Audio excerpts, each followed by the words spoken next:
All right, we are now live. Hopefully, if you're here to watch this, you know who I am. I'm Dan Booknook Noggin, and we've got with us. Hey, this is WellReadBeard. Thanks for having me, Dan. Yeah, no problem. I gotta say, I think a lot of other people in the horror booktube community can relate when I say that I read Book X because WellReadBeard had read and reviewed it, and that's why I wanted to interview you. I actually got the idea from Mike Clark. I think had posted a while ago on Twitter, probably maybe a year ago. It was a while ago, and he said he wanted to get you on a podcast, and I was like, yeah, dude, that would be great. Yeah, And I know you're on a podcast now, but we'll get to that later. I cool. want to ask you about that. All right. I've got a number of questions here. I saved them in my I emailed them to myself. And I got everybody else's questions, and if anything kind of like overlaps, then I'll just refer to that person's question. Okay. Somebody, let me see who was that asked this, but LM had asked, I really need the Beard's origin story. What appealed to him in reviewing books and why indie horror? Well, I mean, horror has always kind of been, it's where I started. I mean, I guess, I started with King and stuff when I was a early teenager. And I think I've said this before, but I had a teacher. I was a sophomore in high school, and this English teacher let us read whatever we wanted to at the first 15 minutes of every class, and it could be anything. I don't think he didn't want you to read a magazine, but it could be a comic book, a novel, whatever you wanted to read, and Right. and this is really before I got into reading for fun. I mean, I read a lot when I was a little kid. But then this is like my introduction to reading for fun. And I remember I had a classmate in my homeroom, and he walked in with that big black and green covered, the Tommy Knockers. And so Okay. that was the first time, man, I was kind of like, man, I mean, I don't know if I even heard the guy's name. I hadn't even heard Stephen King yet. And so that's where I started. I started with that one, and I picked it up, and And how old were you again at that time? 13 years old, Okay. 13. And That sounds about right. That sounds about the age that I think I started reading King too. yeah. And I was in a literary club, which looking back, this isn't very literary, but the teacher had us reading The Vision by Dean Koontz. And I Okay. remember my mama got a hold of that book, and there was some stuff in that book that she didn't like. So I got a little bit of trouble about that one. But of course, when your parents tell you not to do something, what are you going to do? So I Right. think that's where my love of the horror genre started. Now, as far as reviewing books, a few years ago, I had this epiphany or whatever. I wanted to stop wasting time. And, for a lot of people, wasting time has a different definition. I mean, some people will play video games for 8 hours and it not be considered a waste of time. And I'm totally fine with that. But Right. for me, I wanted to just stop wasting my life. So, I really started kind of like exercising a lot more, and I started reading a lot more. Now, it started with like serious books. Like I was only reading things that I thought would make me smarter, nonfiction stuff. I think Right. Right. I read like the Steve Jobs autobiography, and I read let's see what else. So I read like an Elon Musk book. I read, I Oh, read really? from the Steve Jobs book, I got out into like everything he recommended, like the Diary of a Yogi, and there were some other, like Buddhism books, and all these things that just I thought would make me smarter. But ultimately, I Right. just Right. didn't want to waste any more of my life, and somehow I found my way into horror Twitter, and somehow through that, I kind of, followed Sadie Hartman, and she kind of inspired me to do something, and I didn't know what that something was. And then I, ran into Edward Lorne, and that's kind of where I got the idea about BookTube and doing it. And you know how it is. I mean, when I started, I just was doing it for myself, just basically a reading vlog, talking about. I mean, I wanted to talk about books, and I wasn't very good at it. Like my wife would say, "You told me this book is awesome, but why?" And I was like, "Well, Right. Right. I'd kind of hem haw around, and I couldn't tell her." And so I wanted to get better at it, and I just started doing it, and I got better at it, So you got your start on Twitter first, on. Yeah. I mean, I really just started following like the book community, the horror book community, and you know, a lot of my first recommendations, you know, I said Sadie probably picked my books for a while there. You know, I ran into Chad Lutsky and Edward Lorne, and kind of just branched out from there. And basically, at that point, anytime I saw like a horror author post about their new book, I'd reach out, see if I could buy a copy, and that's where Sadie Hartman is an amazing resource in the community. I think that she's definitely somebody who's important in the community.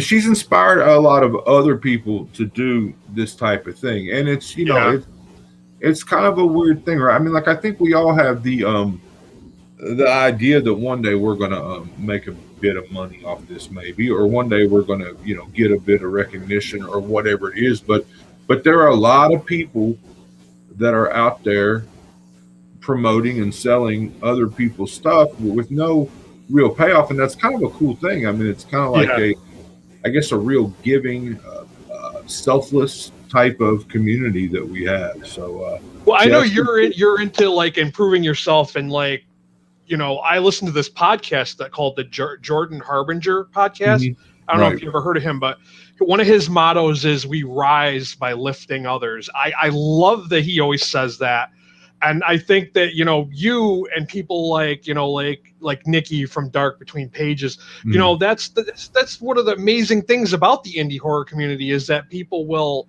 you know, they'll shout out, you know, these, you know, indies, and you know, a lot of people are discovering stuff because of people like you. Mm-hmm.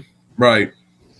Yeah, I think, you know, again, I don't know. I mean, if I can even draw a connection from what I'm doing with reading to my sports career. I mean, I played football. I was an offensive lineman, and it's the only position in all of sports that is solely about protecting other people.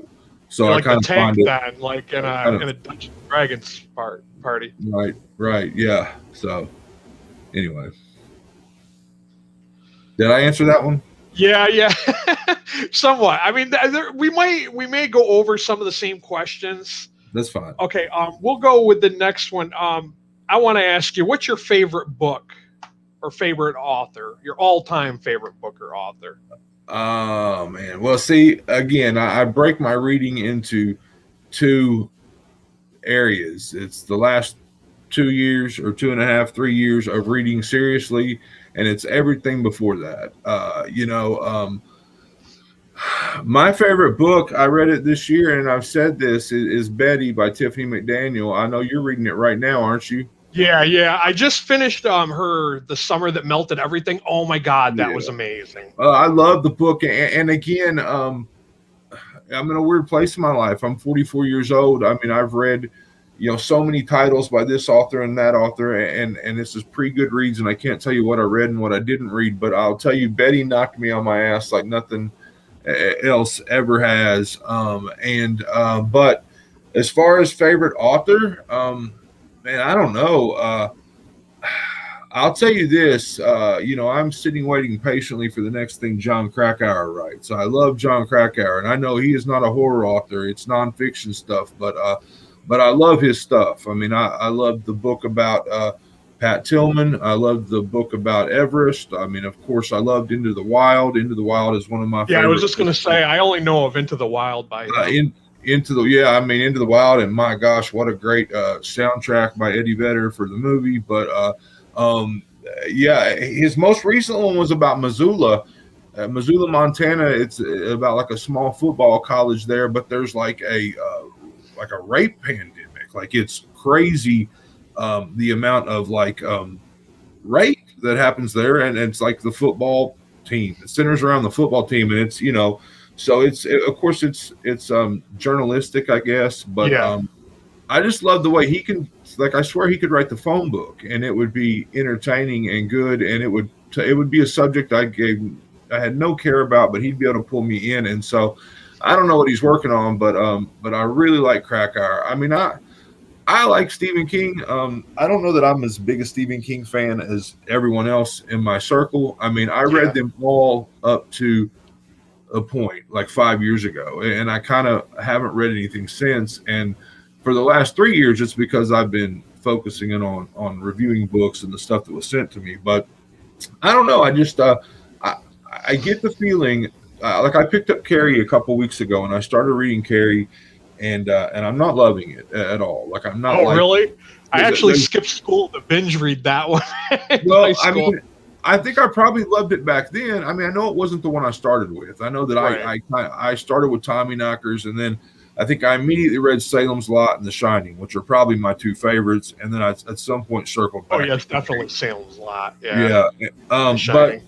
I'm just not loving, and I'm kind of concerned because people love The Dark Tower, and I'm not a huge fan of The Dark Tower. But anyway, the point I'm trying to make is man, this independent small press horror is amazing. I mean, it's a lot of it's shorter, it's to the point. There's no wasted words. There's not wasted plot. I mean, for me, like I kind of feel that this stuff that no one's heard about that I'm reading and we're trying to get people to read or whatever. I'm not going to say it's superior, but man, I mean, why? I'm gonna have a hard time jumping back into a 1,000-page book. It's kind of where Right. I'm at with that. But anyway, Thanks a lot, Mike.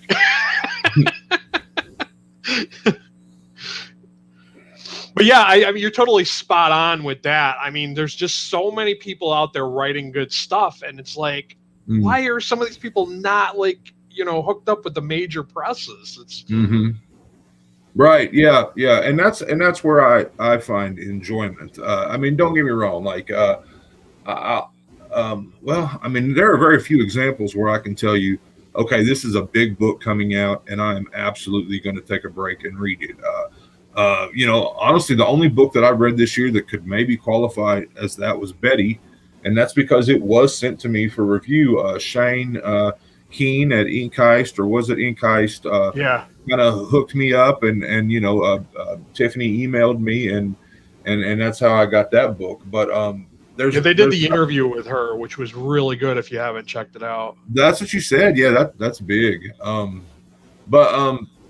Well, I guess what I was trying to say is like there's no like big book that's coming that I put in front of all these others. I mean, my favorite times about doing this have been when I found a book that no one else is talking about, and I mean no one, or like let's say I find a book like Megan Lucas's Songbirds and Stray Dogs that isn't even being spoke about in this genre circle, and I like it. And this was early on with that book, but I liked it, but I wasn't convinced that my opinion held any weight or that I actually knew what I was doing.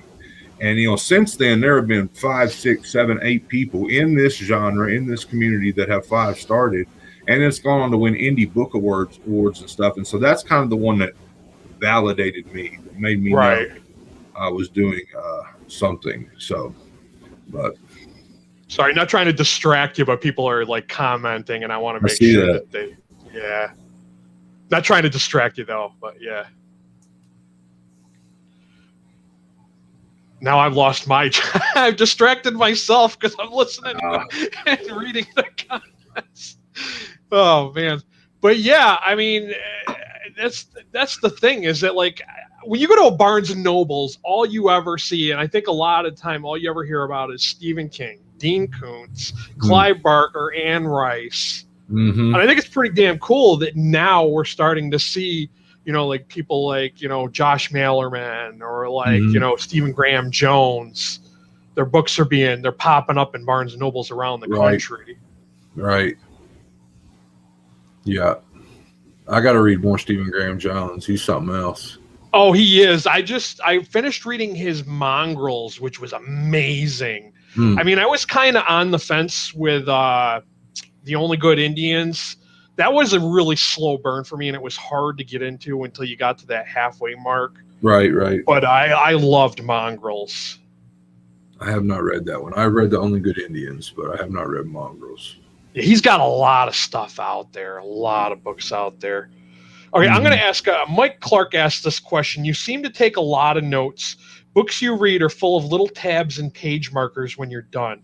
Do you read all the books sitting at a desk? And this is going to tie into another question that someone else had asked. No, I don't. I don't read really sitting at the desk at all, unless I got a few minutes like to spare from work. Again, Right.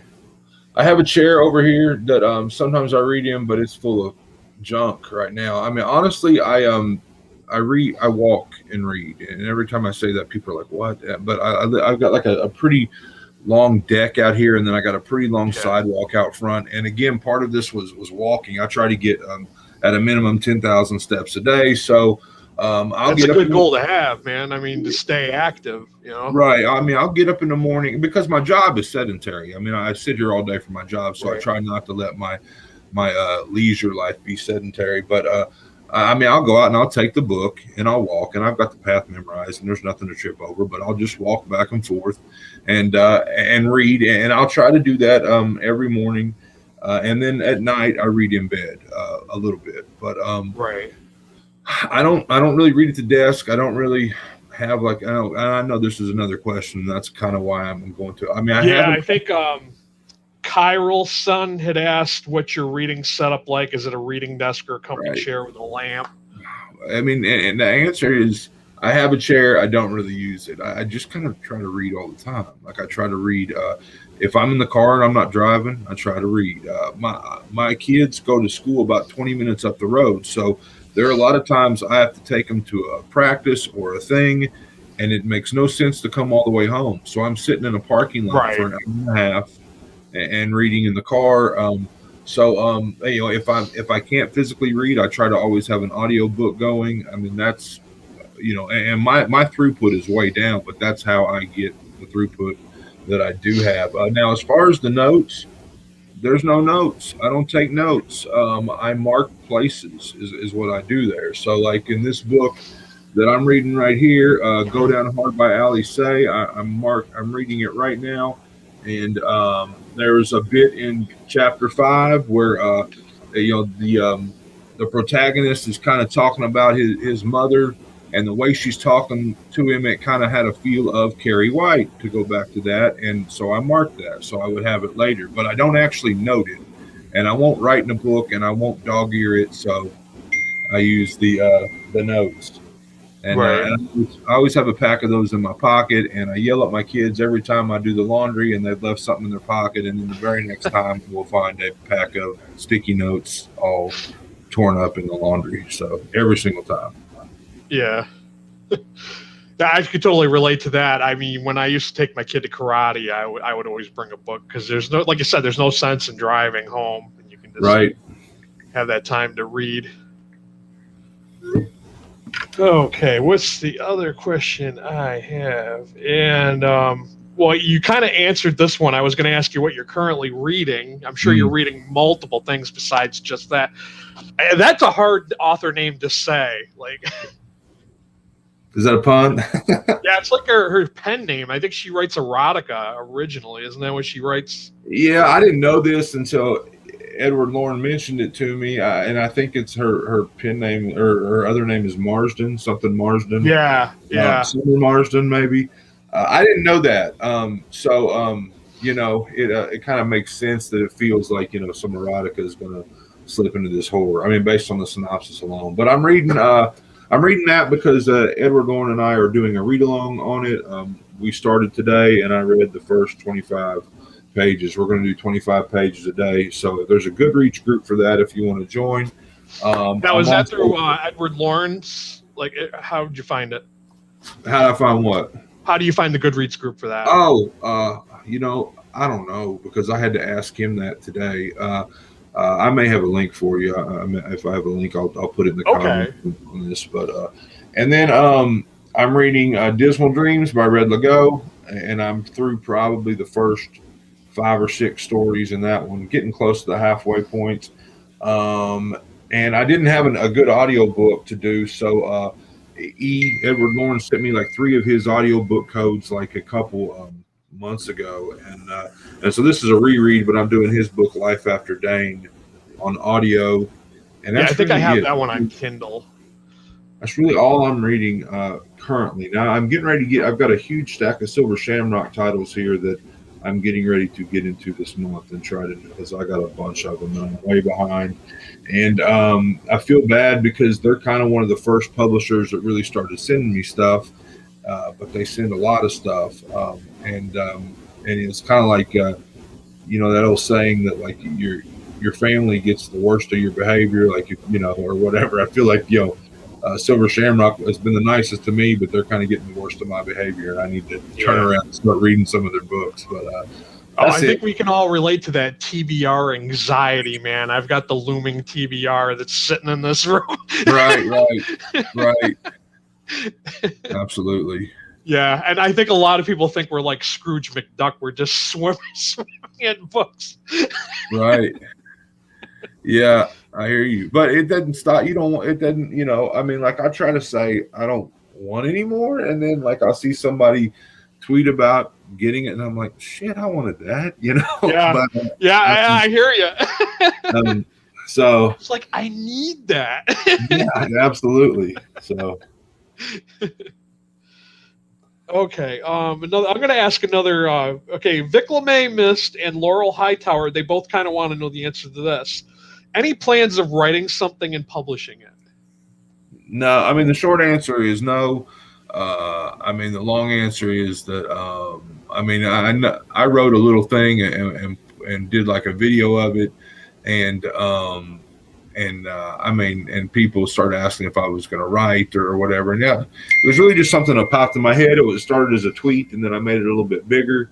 And that's not. I don't think that's for me. I mean, I think I think for me, I'm doing what I should be doing, which is talking about other people's art. I occasionally write songs, but I'm the sort of person where whatever I'm doing, I'm 100 mile an hour. Can't focus on anything else. So like even if I was a writer, like how these people can write and read and review, I can't do that. Like if I'm writing, I'm not reading.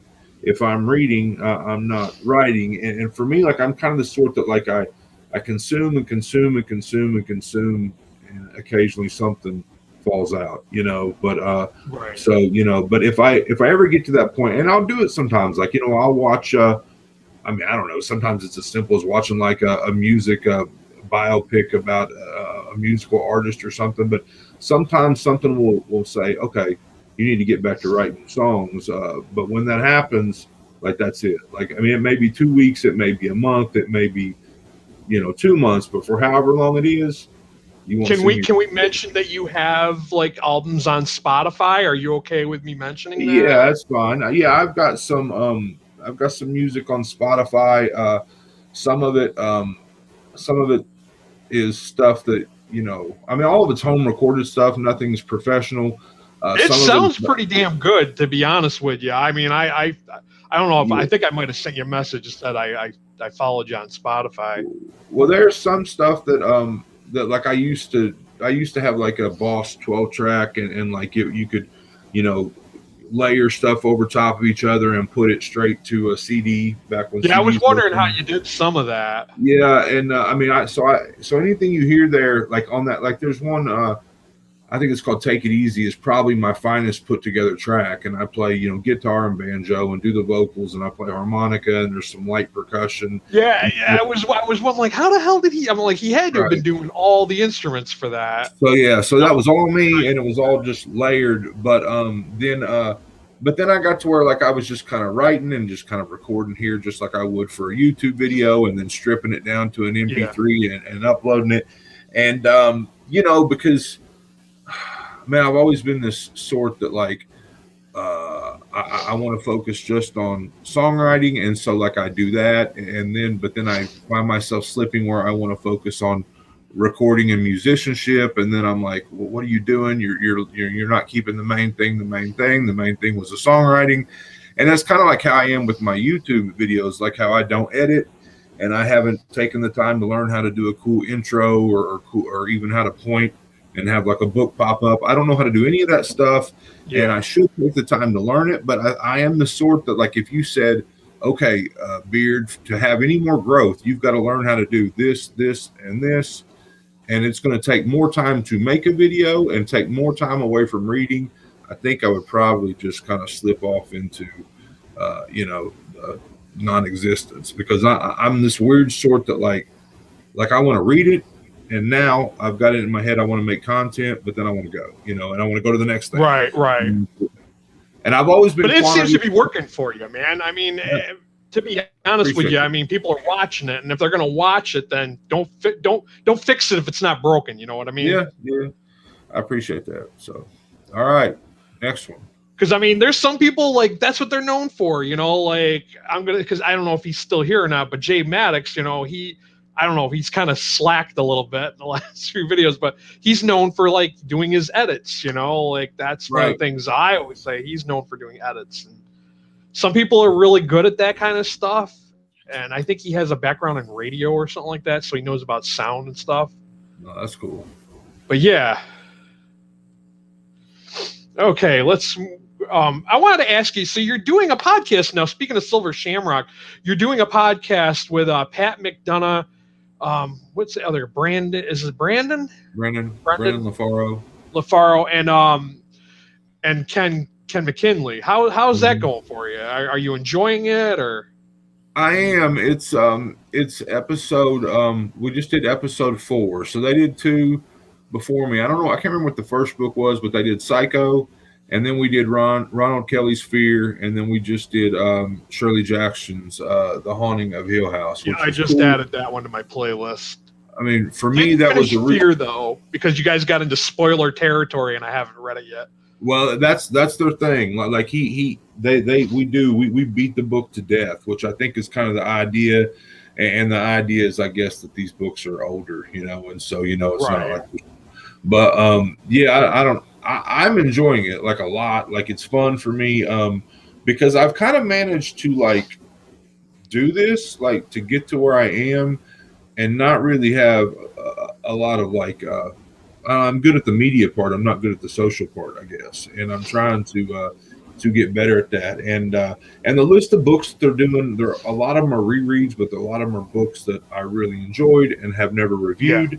And so I wanted to reread them anyway. And I'm finding that I read things different than most people. So like, and I think everybody does. I mean, I think that's the thing about this. Like we're all doing like our own thing, but like no one reads and reviews like you do. No one reads and reviews like I do. Like whatever your own flavor is, it's yours.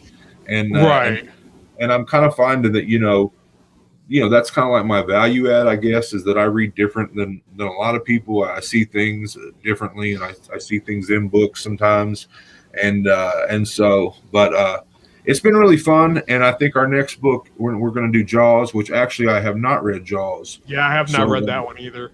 We're going to do Jaws, and then we're going to do The Exorcist, which is a reread, The Amityville Horror, which is a reread. So I'm excited. I mean, and those are all books for me that like are important. Like they're like for people that do what we do, you need them. Like they're a staple you got to have in your toolkit for comparison or for whatever.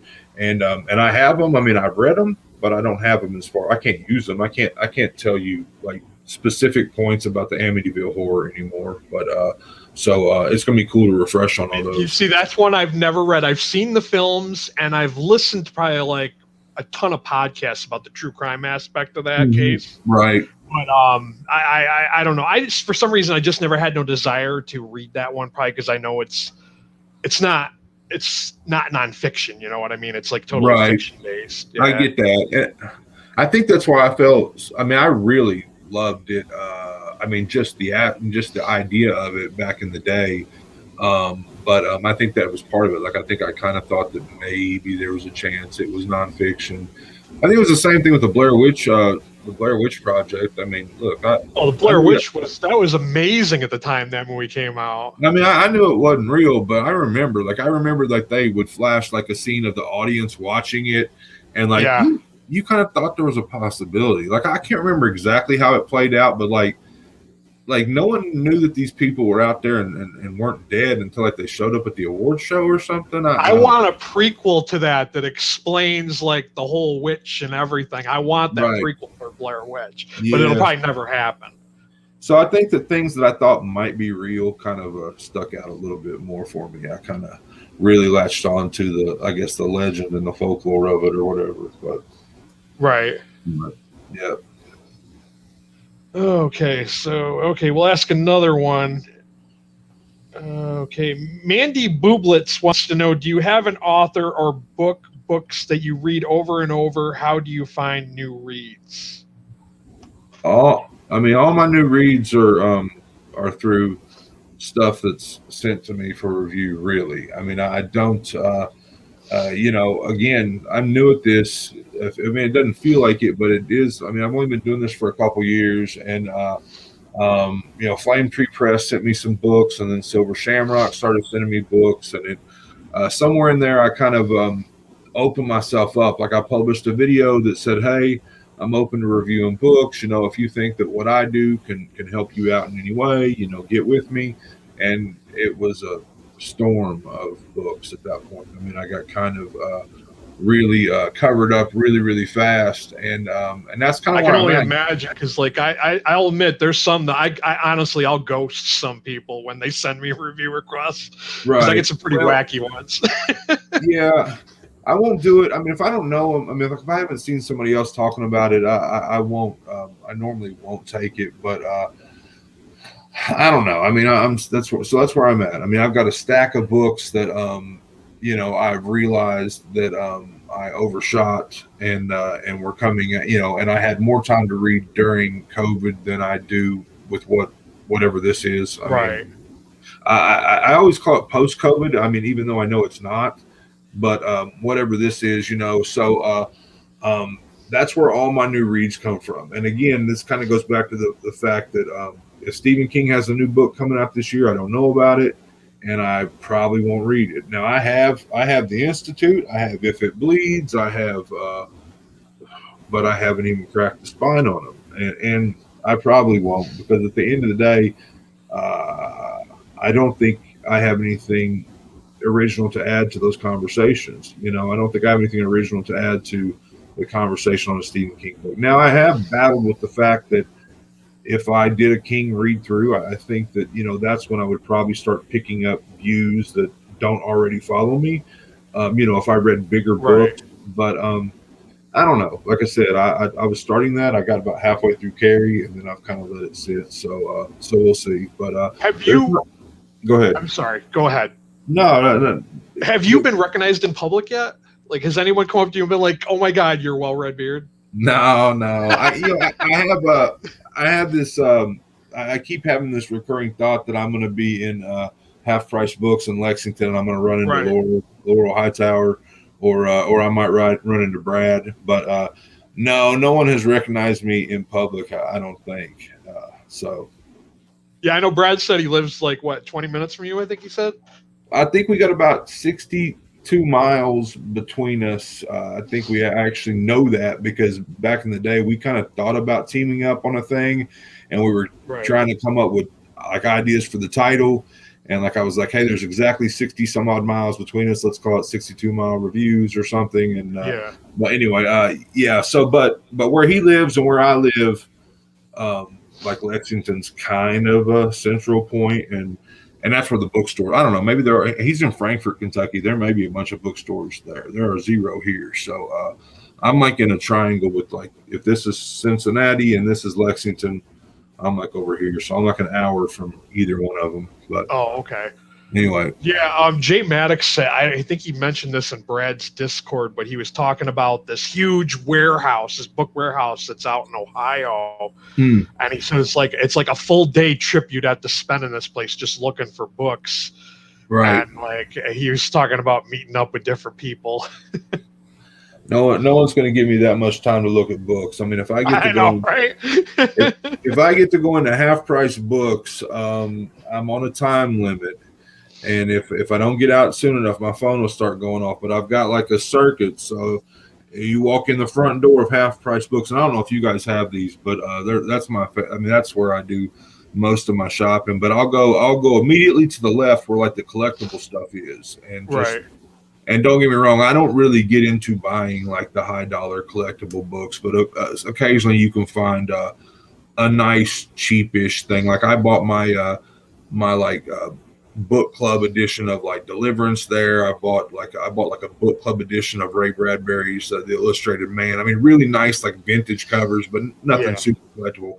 I did see like, first editions of like the Gunslinger there, but it was over $100. I passed. But anyway, so I'll go to the left where the collectible stuff is, and then I'll go all the way back to the back right corner where the cheap shit is, and then I'll end in the horror section, and then I'm out. Okay. That's all I got. So I'm kind of jealous. You got I hear a lot of you guys online talking about all these like bookstores, and I'm like, we don't have very many bookstores here. We got a lot, like a few indies here and there, and then we've got like Barnes and Nobles, and but there's like Amazon warehouses popping up all over my area, but there aren't many bookstores, which I wish there were. Yep. Mostly thrift stores. What's the coolest find you've ever found in a bookstore? I know you're interviewing me, but what's the coolest find you've ever found? I found some signed books. I found a signed copy. Lois Lowry, the book 2 in that series, the Giver. I found book 2 that was signed. That was probably the coolest thing I ever found. Right. But other than that, I wish I found some like first editions. I found some, older Dune paperbacks that I bought just because, and that's like I have the whole hardcover collection, but I was like, oh man, I love this cover, and the way they did the covers back in the '60s, they were amazing. My father-in-law found Incredible Hulk 181 in a Goodwill for 50 cents. Ooh. I think that's the right one, right? The first appearance of Wolverine. 181. Yeah, I don't know the number, but yeah, the first appearance of Wolverine. Yeah, he found it. Yeah, he sent it to me, and I sold it on eBay for him, and he bought like I don't know, he got like $1,200 out of it or something, out of a 50-cent purchase at Goodwill. So I don't really have a story like that, but that's my story like that. So yeah, that's pretty impressive. I know you said you used to read comics. You don't read them anymore now? Or? I mean, I just I used to exclusively read comics, and I used to have like a subscription stack, and it just got to where it was too much money. I mean, I was spending more money on comics a month than I was on my water bill. I was spending a lot of money a month, and it just got to where I kind of cut it out. And I know there are places you can read them for free, but at some point, XO Comics is one site you can go and read books for free. Yeah, I was doing it like I got it. No, I mean, look, I don't have an original story here. It was all about The Walking Dead. I watched the first, couple episodes of The Walking Dead TV show.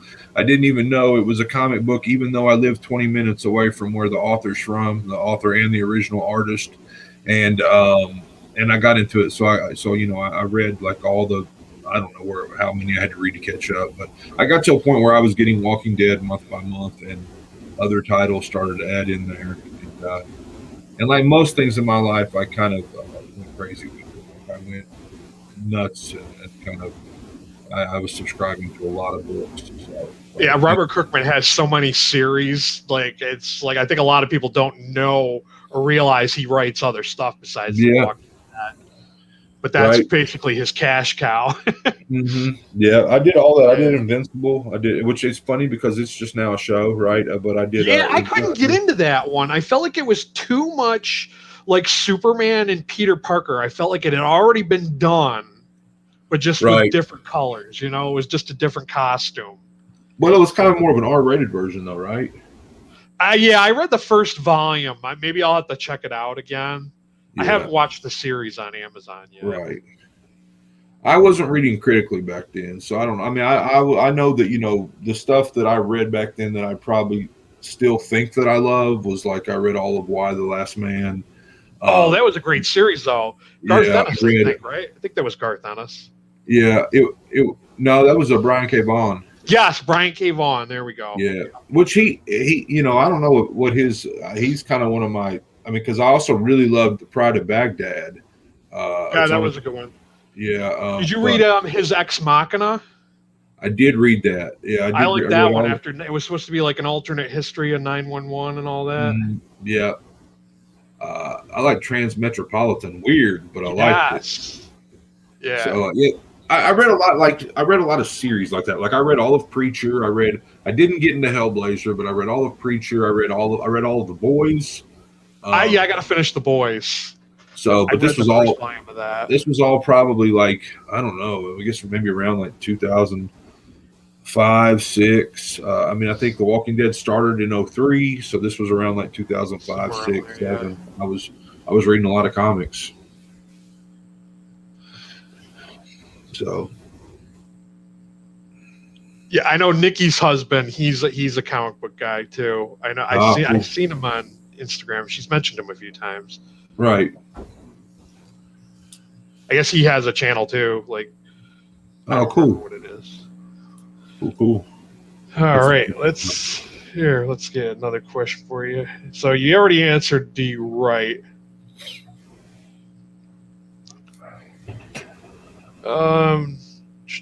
You started reviewing before you did your channel, right? Like, were you doing the Goodreads before the BookTube, or? I think so. Basically, I started buying these books and reading them, these independent small press horror, and and just as part of being in that circle, somebody convinced me that reviews mattered. That they were anyway. But like, I just said I'm going to write a sentence about every book I read because they matter. Now, I was probably a lot freer with my stars back then because it didn't matter. Like I wasn't trying to build like a reputation or anything. I was just doing it. And a sentence turned into a paragraph, turned into a couple paragraphs, and then I started shooting the videos. And my very first video, like it's still live. Like it was like it was like a random. Okay, I read 7 books this month. Let's just show them and talk about them. And it's so funny to go back and watch that. But and then when I started shooting videos, I kind of stopped writing reviews. I was like, hey, I'm doing my part over here. And then I realized I was missing stuff that I wanted to say. And so then I started writing even more detailed reviews and like scripting my videos. And now I'm back to kind of just off the cuff reviews. Like I did The Creek by Rain King this week. I did Salvation. Yeah, I just watched that one. I did Salvation Spring by T.C. Parker this week, and they're completely off the cuff. And they're okay. And then I'll go to Goodreads and write like a 3-sentence review and link my video. So, it's evolving. I don't know. I mean, I thought I got to a point where I was writing pretty solid reviews and I liked it, but that was the part that I was like dreading. You know what I mean? That was the part that I was like, okay, I finished a book. Now I got to write a review. Shit, Yeah, I got time for that. Ain't nobody got time for that. when you hectic, I don't have no time to write reviews. Right. When you get to the point where you're dreading it, then stop. And or do the pieces that you like. I mean, I'd say, Did that contribute to part of why you took a break for a little bit there?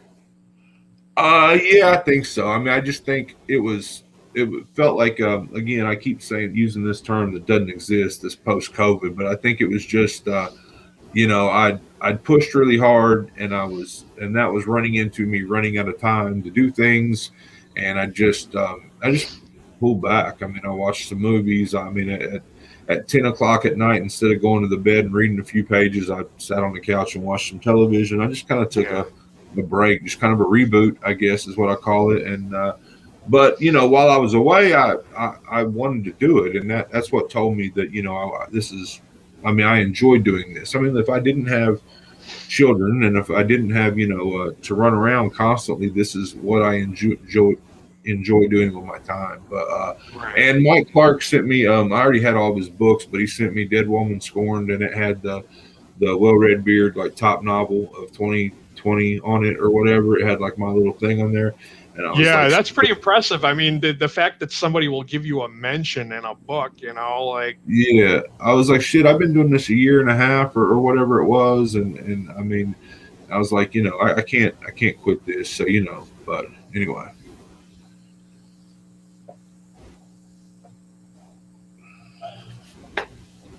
Yeah, I think Nikki's got a interview coming up with Mike. I don't know if Mike's still here or not. But I think that's coming up soon. I'm not sure. It's sometime the first week of June, I think she's doing the interview with Mike. Well, it's funny, and I'm not going to say too much about this. I just did a beta read for Mike for his upcoming book, and like you never know what you bring to the table. I mean, and that's the thing. We're not kids anymore. We don't need pats on the back, but Right. you never know what you bring to the table until somebody tells you what you bring to the table. And he asked me to beta, and there was a lot of back and forth, different versions, and eventually I got into it and I read it and I came back with all this stuff because you guys know how I read. Like I had all this stuff, and he said, it's really hard to find a good beta, one that will be honest, one that's not afraid to be critical, and one that will, tear things apart. And that he said, you're really like editing, and don't get me wrong, I'm not. I know that I don't have like the training to be an editor yet, but I think I do have a service to offer. I think, I mean, I don't know, I'm not a yes man, you're not going to send me your stuff to beta and I'm going to be like, oh yeah, it's great, 5 stars for them. But again, I'm talking like a paid service. So I may look into, to doing that, like beta for hire stuff. I don't know, at the end of the day, if I can make a few cents off of my hobby, that would be pretty cool. But until the YouTube monetization kicks in. Totally. I mean, if you can get the AdSense or, monetization of some sort, that's why I do the affiliate links, because I feel like, I'm doing this for free. Nobody's paying me to do this. And I think a lot of people forget that we do this for free. Right. Yeah, I'd love to interview Mike Clark, but I don't know if there's a seat left for me in that interview. That's all up to Mike. Nikki, and I haven't heard anything. I'd love to be there because I've read all 3 of Mike's books. Yeah. Love to interview him. I know I've heard a couple of his interviews with different people. But okay, well, I got to ask you this. What does your wife and your kids think about you doing this? My wife's an English professor, so she's hard. Yeah, I know you refer to her as the professor on Twitter. She's hard pressed to give me too much shit about it. She does get pissed off that I get signed books and mentioned in books and get blurbs and stuff. And she's been, teaching English for 20 years, but I mean, she's supportive to a degree. I mean, don't get me wrong, she's not after watching my videos, but she's also, not giving me shit about it either. So, the kids like it. I mean, the kids, because, kids these days, they know what it takes to build any kind of online following. And so the fact that I've got a handful of followers, they kind of think that's pretty cool. But, that's being modest. You got over 1,000 now. Yeah. What are you at, like 12 now? I'm at 12. Yeah, I'm getting close to 12 and a half. But, that's, you get the 1,000 and then you start looking at the hours and, I'm way off on that. Like I'm only like, I think that's what Brad was saying. Brad was saying it's kind of hard to get the watch time. Right. Yeah. Well, and that's, you're damned if you do, you're damned if you don't, because you got here doing what you're doing. But you're like, well, now what do I do to boost this? But then what if you do that and then you lose what you have, and who knows, so do it for fun. I mean, I think that's kind of where I'm at. I mean, just do it for fun. All right, let's see if I got any more questions. Okay, I think I got everybody's questions from Twitter. Cool. Okay, I don't know, you might have already kind of answered this one, but how do you manage to read and review so many books? I mean, you are a reading machine, man. I mean, you said you try to find those little spots, like when you drop your kids off to events and stuff. Right. You have like a certain set schedule for when it comes to reading? It's really just read when I can, every free moment. And I'm struggling with that. Like, we'll get in the car and go somewhere, an hour drive, and I'll always have a book, but I won't crack it. And it's just like I try to always stay a little bit in front. Like if I know I've got enough, I mean, I guess I'm at the place now where I do like a wrap up on Mondays. I'm trying to review like 3 books a week. So if I'm if I'm way ahead and I've got a bunch of novellas and stuff to review, then I'll tackle a bigger one. But I mean, let's be honest, in a couple months, I haven't read a big book. I mean, I've read a lot of shorter stuff. I mean, if I need something, I'll jam in a poetry chat book or something. I mean, but that's the thing, right? I mean, if I take the time to read a 40-page poetry chat book, somebody's getting something out of that. I'm getting something out of that. Whereas I could have spent 2 weeks on a 600-page novel and really kind of gotten the same love out of it. You know what I mean? So it's tough to get into those big books. I'm not telling authors not to write big books because we want big books, but man, I mean, did we lose the boss? I don't know if people are still watching me or not. Can somebody comment and see if... All right, this would be fun if you are watching. Let's see.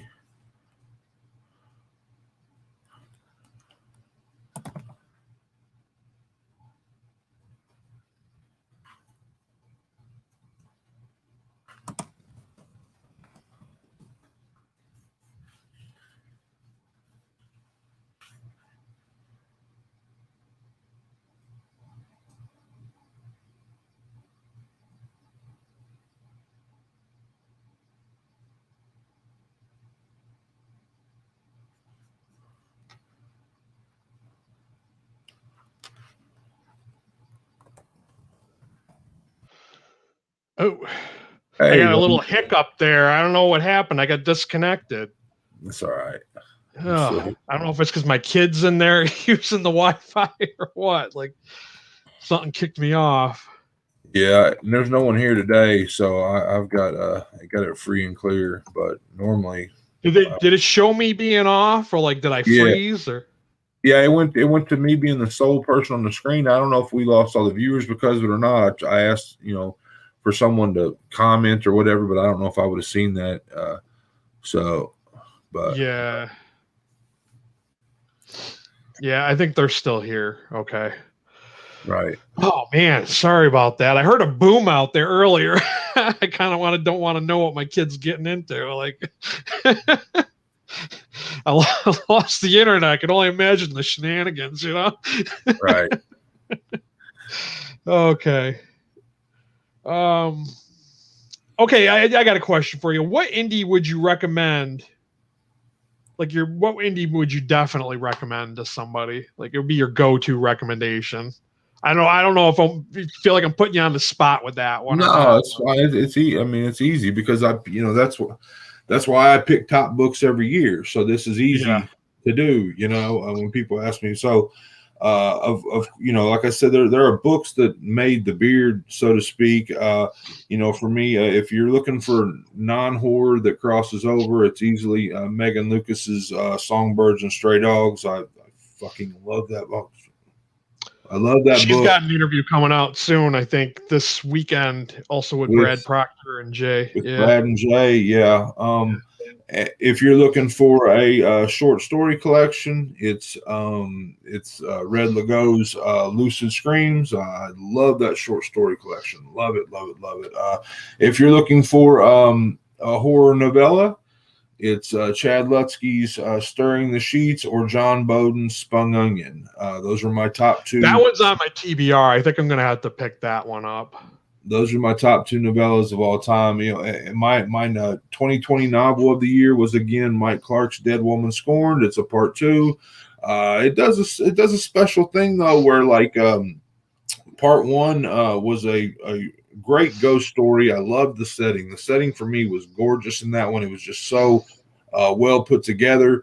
But it's there were things that Mildred, the ghost or whatever in the book could do that you kind of were like, man, this is a powerful ghost. And then like part 2 came and just took that like haunted house story and blew it up into this huge thing with history and folklore and all this stuff. Yeah, that's what I really enjoyed about his second book. Yeah, so anyway, you can't really say I recommend Dead Woman Scorned because you got to read Patience of a Dead Woman first, but right. Patience of a Dead Man first. But yeah, I really like that. I mean, that was one that when I got that, I didn't know what that was. It was another one of those books that Mike reached out to me, I think, and I hadn't really seen a lot of other people talking about it, and so I guess like I almost kind of didn't think that Patience of a Dead Man was horror. I kind of thought maybe it was some true crime or maybe some just some crime fiction or whatever. And so when I got into it, I was pleasantly surprised, and that's another one that I felt that you kind of I guess built the platform. So but. And then poetry, I still recommend that book to people. The Patience of a Dead Man. Whenever somebody's like, "What's a good haunted house story?" I always recommend Patience of a Dead Man. Yep. So, what would be your major release that you would recommend to everyone? Well, we've already talked about Betty, but yeah. Oh, sorry, not to reiterate. I mean, is she really a major release? I mean, is that kind of man? It feels like it is. As being indie, maybe. No, that's a big, beautiful hardcover from I don't know. I don't have it in here. Like Is it Del Rey? I don't know. I can't think of who published that. I don't have it in here. When I was starting this, like I really got into David Joy's books. The Fenlon, is it called The Line That Held Us? The Line That Held Us, and I really got into his books, which again they're not horror, but I saw them in the horror circle. Right. And they're just really dark, gritty, like Appalachian lit. And I really liked those. And that got me into Ron Rash. But so those would be like major releases, I guess, that I really would recommend. His first book, Where All Light Tends to Go, was my favorite. I'm trying to think if there's anything else really that I've read that I can recommend that's a big release. I mean, I don't know. The biggest stuff I read this year was Betty, The Only Good Indians I read this year, which is a bigger release. Right. But I haven't read anything big. So, I often find the big stuff lacking.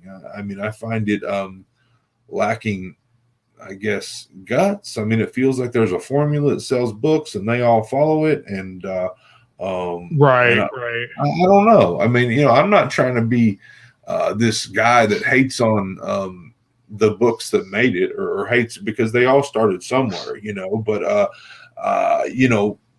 the music that I like isn't on the radio, and the books that I like to read aren't on the big shelves. I mean, it's weird, it kind of makes sense, because I always had this love of indie music.